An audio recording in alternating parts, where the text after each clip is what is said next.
ila hadratin Nabi Mustafa Muhammadin sallallahu alaihi wasallam ala alihi wa sahbihi wa dhurriyyatihi wa ibadihi kiram wa jami'il anbiya'i wal mursalin wal awliya'i was sholihin wa sahabati wa tabi'in wa malaikatil muqarrabin summa surura awliya syaikhul fadilah radhiyallahu anhum ila abaina wa ummahatina jaddatina jaddatina wa masyaykhina jalil muslimin sunnah aina makanu min masyariqil ardi wa maghrib babi wa qahila sun ma'rifatil kitab wa jami' man yajazani al muntaha wa khususnya jami' muassis bahru ulum wa usulihim wa furu'ihim saya bawa Rasulullah wa sahabat masing-masing wa usulna khair hamd pasukan pasanya bayi khalq bakar wa usulihim wa furu'ihim wa jami' man hadara fi majlis wa usulihim wa furu'ihim sayyidillahi lahumul fatihah a'udzu billahi minasy syaithanir rajim bismillahirrahmanirrahim alhamdulillahi rabbil alamin arrahmanir rahim maliki yaumiddin iyyaka na'budu wa iyyaka nasta'in ihdinas siratal mustaqim siratal ladzina an'amta 'alaihim ghairil maghdubi 'alaihim waladdallin amin. Bismillahirrahmanirrahim. Bismillahirrahmanirrahim. Ya Ali yuhi Ali alaika netepono sapa sira bisiwaki kawan siwak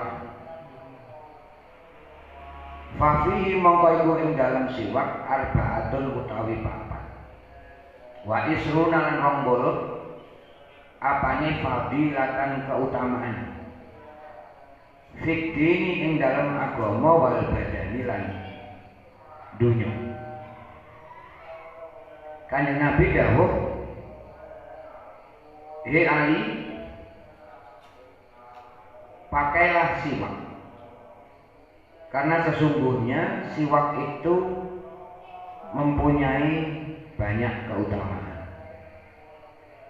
Di antara keutamaannya ada 24 keutamaan. Siwak itu siwak itu secara umum memakai kayu. Kayu ini jenisnya kayu arok. Kayu arok itu tumbuh di daerah sana, Arab. Kayu arok. Siwak itu kegunaannya adalah untuk menggosok gigi. Jadi saking senangi siwak Rasulullah itu, kalaupun Rasulullah menyampaikan, kalaupun tidak khawatir umat ini menjadi keberatan atas siwak, maka sesungguhnya aku mewajibkan kepada siwak. Siwak itu mempunyai keutamaan secara syar'i agama, juga punya keutamaan kesehatan. Jadi nek cara siwak, wong sing gawe siwak, memakai siwak punya keutamaan ketika sholat, maka sholatnya seperti pahalanya dilipat gandakan menjadi 70 kali sholatan. Nek siwak. Siwak itu sunnah dipergunakan di saat apapun. Sama cukup sunnah. Tangi turu langsung siwakan juga dapat kesunatan. Katanya ngomong-ngomongan siwakan juga kesunatan. Sampai menang-menang siwakan juga punya unsur kesunatan. Jadi siwak itu sunnah dipergunakan di setiap waktu. Terutama ya ketika zaman katanya sholat, ngaji, pakai siwak. Cara kesehatan, siwak itu melindungi gigi. Ya, melindungi gigi. Kemarin saya sampaikan, kalau siwak itu menyehatkan gigi, menghilangkan bau mulut, terus materi kuman yang jelek di mulut. Sehingga wong Arab itu kalau pakai siwak itu kaya awake dhewe mangan jajan. Jadi nek wong Arab siwaknya itu bisa seminggu sekali ganti. Anak awake dhewe siwak 3 tahun gak ganti-ganti. Siwaknya gak entek. Siwaknya gak entek. Kalau misalnya kita pakai siwak, terus menerus pakai siwak, luar biasa.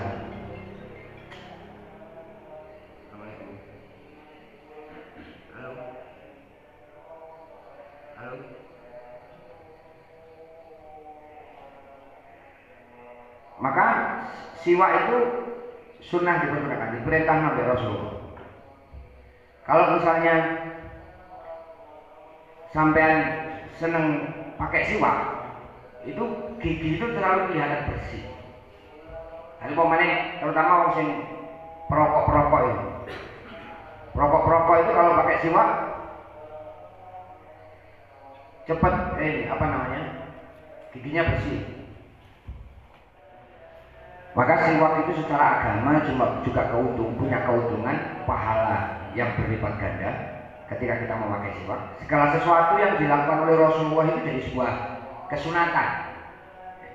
Hal apapun, sekecil apapun yang dilakukan oleh Rasulullah itu sebuah kesunatan secara agama. Apa aja?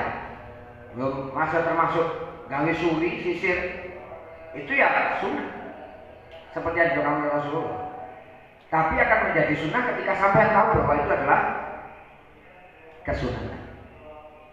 Tapi lek sampean karo bahwa itu adalah sebuah kesunatan, syukur sampean sisiran rambut, mulai tidak ada keinginan untuk melakukan sunnah Rasul, ya jadi gak sunnah. Makanya kayak siwak itu ada niat sunnah, nawa itu siwaka sunnatan lillahi ta'ala. Saya niat pakai siwak sunnah lillahi ta'ala. Jadi segala sesuatu itu pakai ilmu. Fa'alahi bil ilmi. Segala sesuatu, bab dunia, bab akhirat pun, bab akhirat, bab dunia, itu ya semuanya harus pakai ilmu. Kalau tanpa ilmu misalnya, sampean misalnya ngombe tangan tangan ini juga sunnah. Kalau ngerti bahwa itu adalah kesunatan, maka sama ngombe tangan ini sudah punya pahala. Lalu sampean gak ngerti, yang ngombe tangan dua kok bae. Padahal ngombe tangan dua itu jadi kemekruhan. Ada perkara sing makruh, perkara sing elek kalau duniaki secara otomatis hukumnya jelek. Tapi paling tidak ketika sampean melakukan sebuah kebaikan, maka itu akan menjadi pahala. Tapi beda ketika sampean niati kebaikan itu adalah sunnahnya Rasulullah. Maka kebaikannya akan berlipat. Sampean ngakoni hati dengan mengerti bahwa sesuatu yang sampean lakukan itu adalah sunnahnya Rasul, maka kebaikan yang sampean lakukan itu punya dua keuntungan. Satu, bahwa sampean masuk kategori orang-orang yang mengikuti sunnahnya Nabi. Yang kedua, masuk kategori sampean melakukan kebaikan yang seharusnya dilakukan. Jadi ilmu itu pentingnya begitu. Saya sampean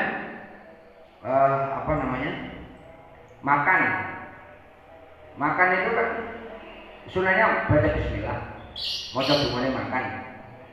Allahumma barik lana fima razaqtana wa qina adzabannar. Umpamanya sampean mangan gak maca bismillah ya gak apa-apa. Itu sebuah kebaikan. Tapi ketika sampean makan, satu membaca bismillah, sama juga dapat pahala. Yang kedua niat makan untuk ibadah oleh mana? Yang ketiga sampean makan dengan baik dan benar, pahalanya. Jadi nek dunia ini sampean pengen golek ganjaran itu paling gampang. Golek juga uang, golek ganjaran gampang. Ya karena memang dunia ini sebenarnya kalau Allah Ta'ala menciptakan wa ma khalaqul jinna wal insa illa liya'budun itu. Allah Ta'ala menciptakan manusia dan jin untuk beribadah. Lah dunia ini disiapkan kalau Allah Ta'ala kanggo ibadah. Lek dunia kanggo ibadah itu kira-kira logika sampeyan berarti dunia ini digawe Allah Ta'ala kanggo nglakoni ibadah. Berarti luwih mudah mana? Nglakoni ibadah apa nglakoni dosa? Kan mestinya begitu. Aku gawe jeding, iki gawe adus. Berarti sampeyan nek jero jeding katanya adus itu lebih mudah atau susah? Ya gampang kan, kono banyak diciptakan kamar mandi itu untuk mandi. Yo pas sama nang jeding nongkrong rokokan kok iso. Ya. Sama nang jeding buka handphone dhewean kok yo iso, soalnya wifi ini paling kuat ya jero jeding misalnya wifi-nya kok ketepan itu jeding cepet gitu. Ada yang jeding dia. Tapi akan lebih mudah ketika sama di jeding uang mandi. Sama dengan di dunia ini. Nih dunia kita Allah Ta'ala itu apa namanya? Fasilitas. Nek karena yang diciptakan manusia itu diciptakan oleh Allah Ta'ala untuk fasilitas yang diciptakan Allah Ta'ala di dalam dunia ini adalah untuk mendukung ibadah. Nah, makanya mengikuti Rasulullah itu lebih mudah daripada mengingkari Rasulullah. Ojo diwalik, melok Rasulullah ya aneh. Paling gampang yo lek kene melok awake dhewe. Yo paling gampang melok Rasulullah. Sama ganteng melok apa? Karena Rasulullah mengajarkan itu. Sama bersih, adus, wudu, melok apa? Tapi kalau misalnya sama ngerti gitu. Lek sama ngerti, lek sama gak ngerti, yo ganteng yo aja nih manusia yo kudune ganteng. Lha nek ngono tok. Unsur ibadahnya berkurang. Tapi ketika sama ngerti, maka unsur ibadahnya itu akan bertambah. Lo kan lebih mudah begitu. Lebih mudah. Nek paham. Kalau ngerti. Makanya kenapa Rasulullah itu memerintahkan tolabul ilmi fardhun. Kalau ilmu itu fardu. Kefarduan oleh ilmu itu kenapa? Ya untuk menjadikan hidup kita itu menjadi berkualitas. Urip itu ojo mek golek kuantitas hidup saja, tapi kualitas itu.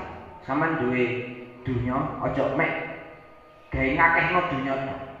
Tapi dadekno dunya sama itu menjadi dunya sing berkualitas. Untuk apa? Ya ibadah. Sedekah. Ngabekti nang pangeran. Maka segala sesuatu yang ono ini di dunia ini adalah kebutuhan kita ibadah. Termasuk siwak itu nek sama duwe siwak gawe kayu arok, lek gak duwe ya kayu sembarang iso. Misalnya gak ono kayu arok iki, ono kayu toro, ya kayu toro itu sama siwak gak apa-apa diniati siwak. Tapi aja golek kayu iki ya apa jenenge? Kayu itu kayu peti. Makanya kan Nabi, upamane gak siwak dari kanjeng Nabi, ambil pucuke kayu iso. Makanya sama pernah melihat orang yang siwakan terus gawe pucuke serban, pucuke kelambi. Nah, pucuke ini sudah menggantikan siwak. Ketika sama tidak ada siwak. Dan itu juga tetap berpahala. Kayak pahala ini gawe siwak. Kenapa kemudian Rasulullah mengisyaratkan itu apapun bisa dipergunakan untuk siwakan? Ya krono saking pentingnya siwak, krono utamanya siwak. Nah, jadi kesak sama ini sing ono handphone, rokok. Oh, iya itu tak siwake lah, ini siwake. Dua siwak. Itu soalnya ya gak rokokan. Soalnya ya rokokan kira-kira kesak ya to. Siwake gak dirokok. Kok tapi kayak sakit kayak sama dia anaknya ya rokok. Tapi kan Nabi gak pernah ngurui rokok. Tapi rokok itu juga haram. Rokok itu tidak haram. Kan Nabi gak tahu ngomong rokok haram. Quran juga gak ngomong rokok haram. Tapi nek rokok itu membahayakan. Ya iya. Tapi bahaya teman ya orang. Nyatanya aku kayak ben pas dulu SD saya kira rokoknya gak mandi-mandi. Tadi ya gak bahaya. Arek bayi gak rokokan yo. Waktu. Bahkan di rumah sakit itu sing gale rokokan sing loro. Sing nunggu oleh rokokan. Berarti kan wong loro gale rokokan, wong sehat oleh rokokan. Makanya sama rokokan tes-tesan. Lek yang sehat rokokan ini enak. Lek rokokan ini enak berarti gak. Oh, gak usah ngelawan ahli rokok itu. Bahkan nggih. Nggih. Sesuatu yang dilakukan kepada orang lain, ya orang lain bukan ibadah. Maka itu kan termasuk menurut agama ya, bukan sendiri. Ya. Gini, makan itu akan menjadi unsur ibadah ketika sampai makan tujuannya adalah untuk ibadah. Makan itu akan menjadi sebuah perilaku maksiat dan dosa nek peruntukannya adalah untuk maksiat. Contoh, sampean mangan tujuannya awak cek kuat, nek awak kuat iso ibadah, sembahyang kuat, kate ngaji kuat, kate wiridan kuat, sebab boten kuat. Wah, jadi mangane sampean setiap puluhan sampean, setiap upo sing sampean pangan, upo sing mlebu nang weteng itu terus berpikir kanggo sampean. Sebab apa? Sebab tujuannya sampean makan adalah untuk ibadah. Maka makan sampean juga bernilai ibadah mangan. Tapi juga mungkin ibadah makan itu juga bisa menjadi sebuah maksiat ketika tujuannya manganan. Nek mangan, mbok aku nang diskotik cek tuku panganan sebab tegane larang. Cek kuat joget. Nah, cek kuat mangku. Nah, ngono mangku. Mangku apa? Ya mangku. Nah, ngono. Cek kuat melek mangku misalnya. Maka tujuannya makan adalah untuk maka nilai makannya jadi makan makanan yang tujuannya untuk melakukan maksiat, maka setiap upo itu sih. Bahasa Indonesia upo itu. Taruh yang upo itu segosok situ butiran nasi, satu butir nasi itu akan melaknati orang yang melakukan maksiat. Pada kalau sama mana tapi sama gak terus supaya maka makanan yang saya sama makan itu akan terus melaknati orang yang makan tapi dia tidak mau melakukan ibadah kepada Allah. Jadi sama mangan rong piring sama hitung aja upone itu piro sedina rong piring. Setiap upo zikir nang sampean nang Allah Taala kanggo njalukna sepuro sampean. Ketika zaman orang ibadah. Nek sampean meninggalkan ibadah, berarti setiap upo itu melaknati sampean karena sampean meninggalkan wajib. Lo kan gampang nih. Kalau empok itu gimana? Ya setiap butiran empok. Kok sawangannya rada anu. Tambahake empok, Pak. Karena empok itu butirane cuma di sini. Lah mangane wake. Tambah wake yang dikit teman. Iya, maka setiap butir makanan apapun, sama makan kacang. Kacangnya sama makan tujuannya apa? Supaya sampean gak ngantuk, jadi bisa melok ngaji terus sampai mana. Setiap satu biji kacang itu semuanya dikir kanggo sampean. Makanya lek sampean pangan rugi, karena kan sing dikir di jero weteng sampean. Hah? Makanya lek pas paling ngaji karena panganan yo untuk rugi. Soalnya gak ono sing melok dikir. Panganan karena sampean itu dikir semua untuk sampean. Bahkan air yang sama minum itu semuanya dikit kamu. Kenapa? Karena sama peruntukan ibadah. Makanya di dunia itu kamu ibadah gampang. Kamu maksiat aneh. Teman berangkat ini kakak dibayar ganjaran. Sama berangkat batu dan tuku bensin, melebu karaoke, bahaya. Tidak duit. Tidak duit ya boleh turutan. Boleh turutan harus melebu itu tongkolnya di dulu. Kan repot mana ya? Kalau beli jeruk kudu minumannya harus beli, nggak oleh nggo dhewe lah enak kopi kok. Jadi kalau pangan-panganan dulu semuanya sebab. Makanya mau maksiat itu lebih susah daripada boleh ganjar lebih gampang. Nanti rokok itu larang. Lu bener larang, lebu swarga murah. 100.000 cetok lebu swarga. Lah iya, lek ana wong kok sing kepengin golek rokok itu jenenge wong goblok. Bener. Makanya gampang, boleh ganjaran itu gampang. Bahkan di kayu tok aja kita sudah dapat pahala. Kayu apa? Siwak. Kayu siwak. Wis oleh barang. Oleh kayu di sini ono. Nek cara kriteria kayu siwak yang seperti itu ya haram. Tapi pikir mau nek kayu siwak, kayu apa yang gawe kena. Di siwak. Tapi aja pring. Nek pring nek diuntung ana kok beleri. Dan tak budi nyindir mana? Kamu yang tak budi aja. Tapi mana hati? Ini dari itu dia.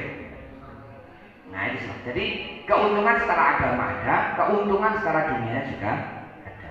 Kesehatan, siwak itu ada enzim dalam siwak yang kemudian mempermudah orang untuk berpikir, apa itu nih? Mencerdaskan. Jadi mana siwakan biasanya wonge semakin cerdas. Jadi siwak itu tidak ada efek samping buruknya. Makanya ono odol cap siwak kan harganya juga mahal, lebih mahal dari kopsel deh, murah itu aja. Lihat tuh larang. Nah ini siwak. Makanya kanjeng Nabi itu setiap kali kanjeng Nabi melakukan apapun pasti kanjeng Nabi itu siwak. Tapi karena siwak itu hukumnya sunnah, maka Rasulullah itu juga pernah tidak siwakan. Rasulullah itu tahu pernah tidak siwakan. Tujuannya apa? Supaya siwak itu tidak menjadi wajib. Kalau Rasulullah selalu melakukan itu berarti hukumnya wajib.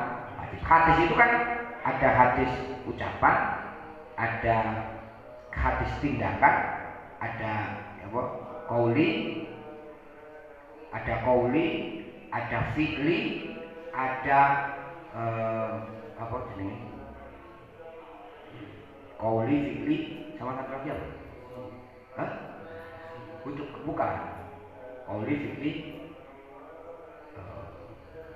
Ketika Rasulullah diam gitu. Jadi ada satu peristiwa Rasulullah diam, tidak mengiyakan juga tidak melarang. Itu sebuah hadis, berarti boleh. Ya, imkan. Ya. Boleh. Jadi itu hadis. Ketika Rasulullah terus melakukannya, kesunatan yang terus dilakukan oleh Rasulullah, maka berarti hukumnya wajib. Kayak misalnya sholat tarawih. Sholat tarawih, kenapa Rasulullah cuma waktu-waktu tertentu berangkat di masjid? Rasulullah sholat tarawih di rumah hari yang lain. Rasulullah itu kalau dalam sebuah hadis berangkat tarawih itu malam 23, 25, 27, 29. Malam-malam ganjil itu saja. Yang lain Rasulullah di rumah. Itu menunjukkan apa? Menunjukkan bahwa sholat tarawih itu tidak wajib. Terus sholat tarawih berjamaah itu juga tidak wajib. Sunnah saja berjamaah. Gak jamaah ya tak boleh ngomong. Nah, ditujukan dengan apa? Ya dengan perilaku Rasulullah. Sama dengan siwak juga begitu. Rasulullah tidak mewajibkan siwak, sehingga Rasulullah tidak selalu siwakan. Ada beberapa waktu yang Rasulullah waktu itu tidak siwakan. Menunjukkan apa? Menunjukkan bahwa siwak tidak wajib. Tapi Rasulullah lebih sering bersiwak. Rasulullah lebih sering ketika sholat selalu bersiwak. Ketika keluar rumah selalu bersiwak. Bangun tidur selalu bersiwak. Karena siwak itu hukumnya sunnah. Baik. Ya Ali wahai Ali. Alain kana kepono sapa sira. Bisolati kelawan sholat. Fi awqatiha ing dalam waktune sholat. Fa innaha mongko sadurunge sholat. Iku ra'su kulli fadilatin, pokoke saben-saben keutamaan. Wa sanamu kulli ibadatin, lan puncake saben-saben ibadah. Rasulullah memerintahkan bahwa sholatlah tepat pada waktunya, walaupun tidak wajib. Karena sholat tepat pada waktunya itu adalah ra'su kulli fadilatin, pokok daripada keutamaan. Wasana mukul ibadatin, puncak daripada ibadah. Ibadah yang paling Rasulullah itu pernah menyampaikan bahwa afdalul ibadah as-sholatu awwali waktiha. Yang pertama Rasulullah menyampaikan utama-utama ibadah yaitu sholat pada awal waktunya, tepat pada waktunya. Sholat tepat pada waktunya itu termasuk ibadah, pokok daripada semua ibadah. Karena ibadah yang kita lakukan, semua ibadah yang kita lakukan, mulai bangun tidur sampai ketika kita tidur lagi, itu timbangannya dengan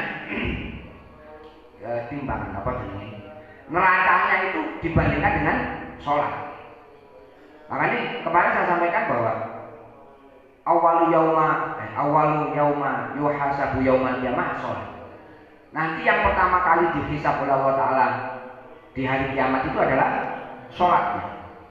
Ketika sholat yang baik, wujidat sairuhu amalihi, maka amalnya semua diterima.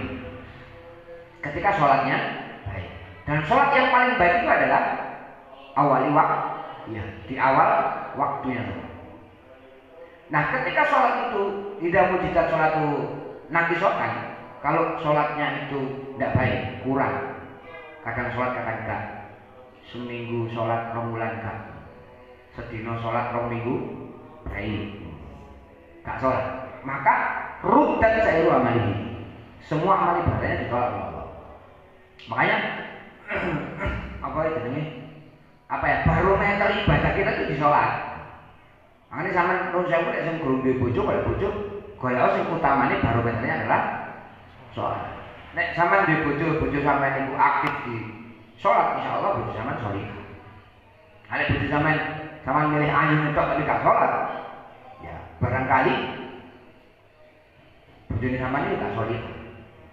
Gak sholihah itu artinya apa? Ya nek wong lanang barang gak kira tak. Nek kadang ana bojo kok gak sholat gak sae, ya nang wong lanang gak kira tak. Karena sholat itu barometer gitu loh. Orang itu kalau sholatnya baik, maka hatinya terisi sesuatu yang baik. Kalau sholatnya saja sudah ditinggal, yang kemudian sholat itu paling mudah sebenarnya, waktunya juga sebentar, itu aja ditinggal, maka kebaikan itu akan meninggalkan diri. Makanya ya itu tidak hanya untuk istri-istri saja, suami-suami juga begitu. Orang lanang kok kadang gak sembahyang, gak patut tanggung jawab, orangnya juga tak baik. Tapi nek orang lanang dimaksud ini kurang-kurangnya sholat, karena sholat itu adalah pembelajaran keikhlasan secara pribadi. Sama sholat kan gak kagum sapa-sapa, kagum sama diri, madhep Gusti Allah. Ini Gusti Allah itu tidak kelihatan, gak ketok, Gusti Allah gak ketok. Tapi sama sholatnya aktif, maka sholat itu akan membimbing secara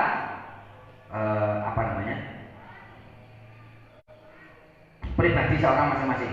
Sholat itu, sehingga ketika sampean kok malas sholat, saya yakin kehidupan sampean juga tidak akan baik. Ketika sampean rajin sholat, maka saya yakin insya Allah kehidupannya juga akan tertata baik.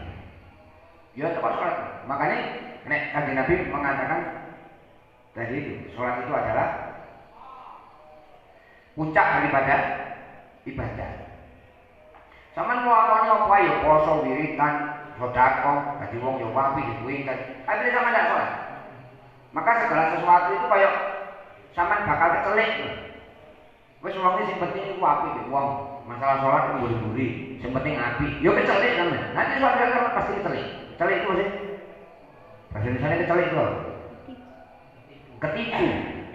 Kayak biyen iku aku wis nglakoni ibadah. Tapi kok gak catatan blas. Kenapa? Yo karena gak sholat. Ketika sampean sholat, sekecil apapun ibadah sampean, semuanya akan dilipat gandakan oleh Allah. Karena apa? Sholat. Ini keutamaannya. Kenapa kemudian Rasulullah itu diperintah sholat dengan panggilan khusus? Allah Ta'ala itu ketika memberikan wahyu kepada Rasulullah, semuanya lewat malaikat Jibril. Tapi ketika Rasulullah diperintah sholat, ini gak lewat malaikat Jibril, langsung berhadapan dengan Allah waktu Isra Mi'raj. Karena pentingnya sholat. Jadi Gusti Allah merintah mau sholat nih umat Kanjeng Nabi, itu dengan cara Allah Ta'ala langsung memanggil Rasulullah berhadapan dengan Allah. Tapi lain hal dengan perintah-perintah yang lain, itu disampaikan oleh Allah Ta'ala melalui malaikat Jibril. Tapi bukan berarti tidak penting, tetap penting. Tapi hal yang lebih penting itu disampaikan oleh Allah Subhanahu Wa Ta'ala langsung berhadapan dengan Rasulullah. Kayak umpamanya sampean menyampaikan menyampaikan sesuatu yang khusus, itu kan pasti dengan cara khusus. Hal yang umpamanya undangan RT kan iso dititip-titipno.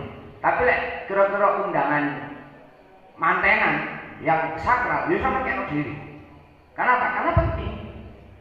Ketika Rasulullah mendapatkan perintah sholat, ya kalau sholat itu penting sehingga Rasulullah langsung diisra-mi'rajkan oleh Allah. Dan peristiwa Isra-Mi'raj itu untuk menerima perintah sholat itu Rasulullah itu melalui proses yang luar biasa.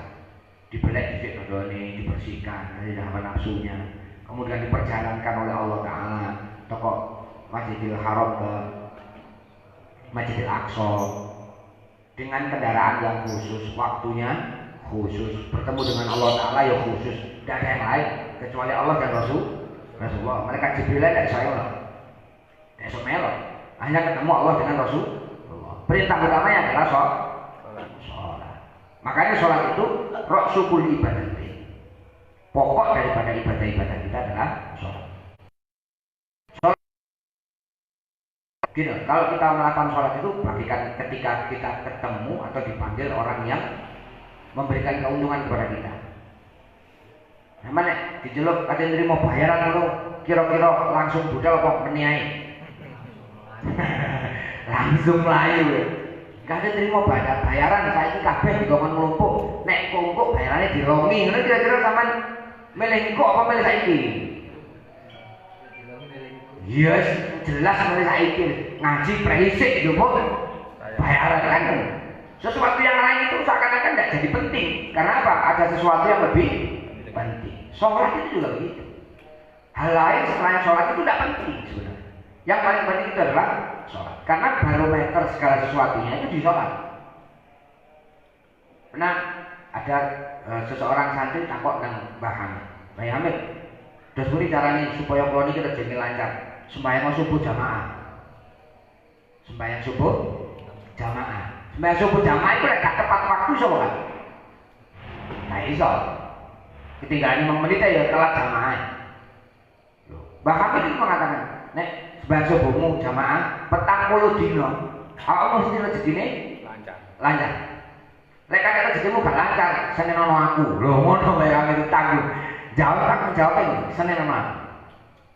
Iku nek kan di Batu Ampar lho itu, di makamnya Batu Ampar. Boleh apa aku cerita? Jadi nek hataman di Batu Ampar punya hajat apapun, hataman tawasul di Batu Ampar itu, segala sesuatu yang dihajatkan semuanya akan diturut oleh Allah Ta'ala, akan dipercepat oleh Allah Ta'ala. Sing ahli makom ini mengatakan, nek umpamane hajatmu gak keturutan, maesan kodak-kodak. Maesan kodak. Ya ini kenapa? Ya karena keyakinan kita. Termasuk sholat itu. Yakinlah bahwa dengan sholat itu kehidupan zaman akan tertata dengan baik. Orang kalau sholat itu tidak ada ruginya. Ya bersih, ya tenang karena sholat itu zikir. Orang sholat itu juga hatinya akan tenang, bahagia. Sama nek gurung sholat kan rasanya kayak masih duwe kang manopo. Tapi begitu mari sholat rasanya lego. Ya itu diantara rahmat Allah Ta'ala yang mampu sama merasakan. Lego tok itu kan sudah kebahagiaan. Wong lego kayak wong ngempet ngising lho. Mari ngising lho. Lego. Lho ngono nek wong ngentut ya dilokno. Padahal ngentut ini rahmat. Oh, dene wong ngentut jarno ae. Sudah bareng-bareng kakek. Orang ngentut itu rahmat. Coba bayangkan ketika sama tidak bisa ngentut. Itu hal yang mungkin dipandang sesuatu yang kurang baik, ya. Ngentut, elek kan kayak ini. Yo karuan nek ngentut itu terus dipandang lainnya kancane ibu itu ya jelas elek. Jadi orang ngentut jadi lo sopo ngentut kurang ajar, ngentut itu kurang ajar. Sama nggak ngentut terus ya apa? Rumah sakit. Itu baru hal-hal yang seakan-akan negatif. Tapi sesuatu yang positif pasti akan memberikan lebih. Karena positif. Nah, sholat itu hal yang positif. Bahkan disampaikan oleh Rasulullah wasanamu pun ibadah. keutamaan sholat itu adalah pokok daripada keutamaan. Jadi kalau sampai ingin mendapatkan keutamaan di hadapan Allah, ya sujud toh, sholat toh. Karena sujud sholat itu ibadah yang paling utama menghadap kepada Allah. Bagaimana Rasulullah ketika meminta Allah Ta'ala untuk memberikan syafaat kepada umatnya Rasulullah minta sama Allah Ta'ala dengan sujud sama Allah Ta'ala. Kalau nek mboten dikei syafaat umat kula niki kula mboten ngaget kok sujud. Nah Allah Ta'ala dulu kanjeng Nabi sujud itu langsung ngesakno. Lu belani umatnya meminta kepada Allah dan memberikan syafaat dengan cara sujud. Makanya utama-utama ibadah itu adalah sujud. Sujud itu adalah menghambakan diri. Bayangkan saja kepala sing umpamane diodik kancane tek ngene murid-murid iki ditempel lemah. Menghambakan diri kepada Allah. Karena apa? Ya karena keutamaan. Sehingga ketika sama melakukan sesuatu yang utama, maka sampai pasti akan mendapatkan keutamaan. Kau tahu tidak ada yang lain. Sholat itu perintah Allah Ta'ala, sholat itu masya Allah luar biasa. Di setiap tempat wasta'inu bis-sabri was sholat. Nek sama njaluk tolong nang Gusti Allah, njaluk nang Allah Ta'ala siji kudu sabar, loro lawan sholat. Sholat. Sama butuh hajat apa? Duwe keinginan apa? Sholat. Sama loro sholat. Sama pengen waras sholat. Sama pengen lancar sholat. Sampaikan keluhan ini kepada Allah Ta'ala. Orang sholat itu orang berdialog dengan Allah. Omong-omongan. Karena cara yang paling utama untuk bertemu dengan Allah adalah sholat. Cuman dialog dengan Allah itu yang paling bagus dengan sholat. Ini sholat itu anak-anak sholat. Karena sholat itu orang yang mendapatkan rahmatnya Allah adalah mereka, diantaranya mereka yang mau bisa untuk melakukan sholat. Jadi sama pas meninggal sholat itu bayangno namanya itu ketinggalan rahmatnya Allah. Ketika zaman meninggalkan sholat, bayangkan zaman seakan-akan tidak diberi rahmat. Walaupun banyak rahmat yang sudah kita terima ya. Tapi ketika zaman meninggalkan sesuatu yang penting di hadapan Allah, ini kan berarti sebuah keburukan. Contoh misalnya zaman diundang karo presiden, terus ketinggalan, gak sido ketemu dengan presiden. Kira-kira ketune ya. Padahal masuk gak ketemu presiden ya itu gak ketemu presiden tetap mangan. Tapi getun sebab gak ketemu keutamaan. Jarang wong iso ketemu presiden. Nah ini kesempatan yang setiap saat diberikan oleh Allah Ta'ala, 5 waktu yang wajib. Dibukakan pintu oleh Allah Ta'ala bagi umat yang mau ketemu sama Allah. Nah Allah Ta'ala ini zat yang paling utama. Tidak ada zat yang lebih utama dari Allah. Berarti cara wong sing paling utama. Cara wong sing paling utama. Kalau zaman Kanjeng Nabi dulu itu sahabat-sahabat itu berbondong-bondong ingin ketemu Kanjeng Nabi. Karena apa? Kanjeng Nabi adalah makhluk yang paling utama. Jangankan umat manusia, malaikatnya kepingin jadi umat Kanjeng Nabi. Kenapa? Pengen jadi anak buahnya wong sing paling top. Lho ngono. Cara sama niru wong sing paling top. Niru top. Pamane ketemu. Sebuah kebanggaan. Keutamaan. Nah sama dengan ketika kita sujud kepada Allah. Lu ketemu be Allah, sujud dengan Allah Ta'ala, ketemu dengan keutamaan, akan diberikan keutamaan. Makanya wali itu tidak ada wali yang tinggal sholat. Tidak ada. Sama kehidupannya wali itu semuanya akan tertata rapi. Ditoto Allah. Ketika kita taat kepada Allah, maka kehidupan kita akan ditoto di Gusti Allah. Kalau ceritanya terus orang ibadah, urip ibadah ning Allah, taat ning Gusti Allah, terus orang ini terlantarkan oleh Allah Ta'ala kan tidak mungkin. Nek menungso menelantarkan mungkin, tapi nek Allah Ta'ala tidak mungkin menelantarkan menungso. Ketika manusia itu menjadi orang yang taat. Nah itu sholat. Maka jangan pernah meninggalkan sholat. Karena sholat itu hal yang paling penting. roksin wasana mukuli ibadah puncak. Jadi ibadah-ibadah sampean yang di bawah itu sampean akan sampai kepada puncaknya ibadah ketika sampean sholat.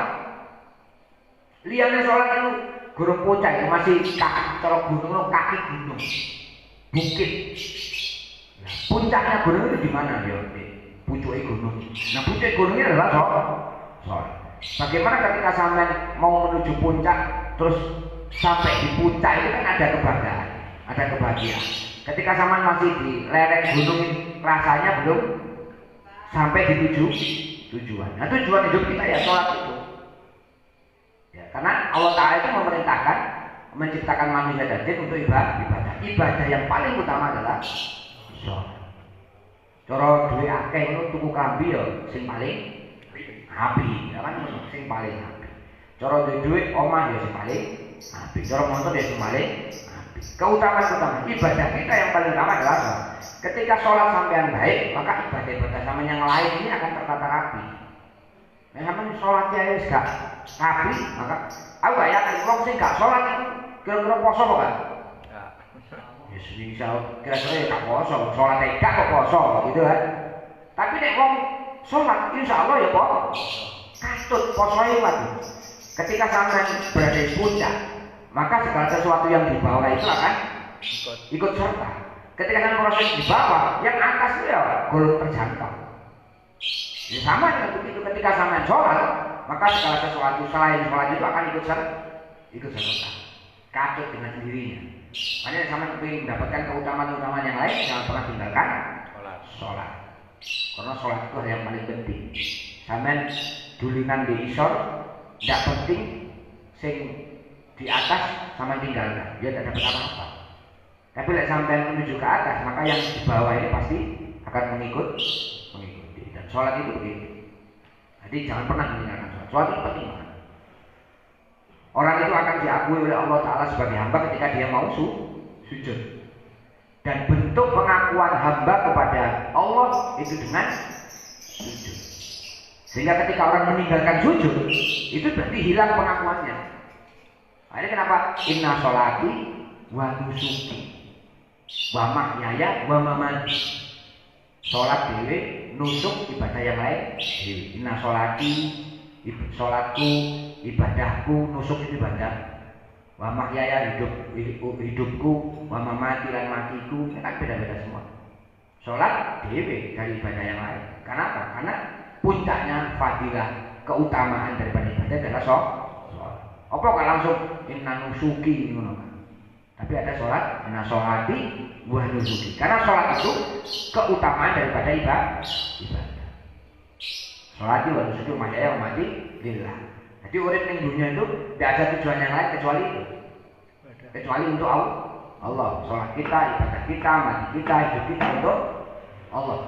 Aja inna sholati wa nusuki mahyaya wa mati lirondo.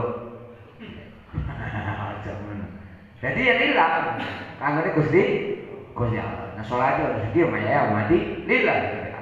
Sholat itu jadi sesuatu yang paling utama. Jadi jangan pernah meninggalkan